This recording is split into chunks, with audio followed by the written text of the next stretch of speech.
আসসালামু আলাইকুম রহমতুল্লাহ। দর্শক কেমন আছেন? আশা করি ভালো আছেন। আমি হাবিবুল্লাহ তাহসিন। তো আজকে রেকর্ড দিতে এসেছে আমার এক ছোট ভাই সিলেট থেকে, শামীম।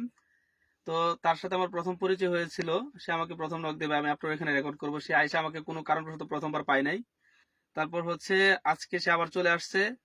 ইভেন হচ্ছে সে এখন থেকে মানে আমাদের তাহসিন স্টুডিওর একজন সদস্য হিসেবে কাজ করবে।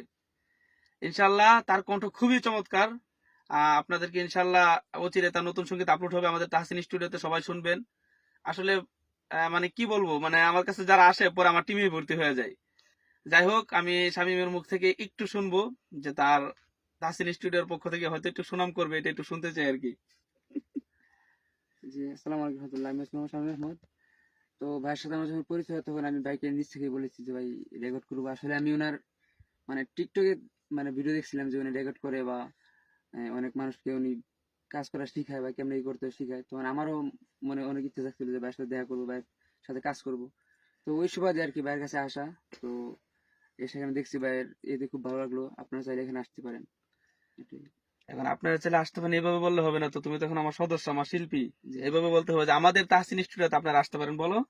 যে আমাদের তাসিলিতে আপনারা চাইলে আসতে পারেন, দেখতে পারেন কেমন লাগে। ইনশাল্লাহ।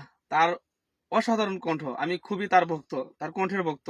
মন থেকে বলতেছে, আমার কাছে খুব ভালো লাগছে। আলহামদুলিল্লাহ, ওর মতো একজন আমার তাহসিন স্টুডিওর শিল্পী পেয়ে আমি ধন্য নিজেকে মনে করতেছি। কারণ ওর সুরটাকে ইনশাল্লাহ আমরা, ওর কণ্ঠটাকে ইনশাল্লাহ কাজে লাগাবো। সে যদি মন থেকে চেষ্টা করে। তার জন্য সবাই দোয়া করবেন, আমাদের জন্য দোয়া করবেন, আমাদের টিমের জন্য দোয়া করবেন। সবাই ভালো থাকবেন। আল্লাহ হাফেজ। আসসালামু আলাইকুম।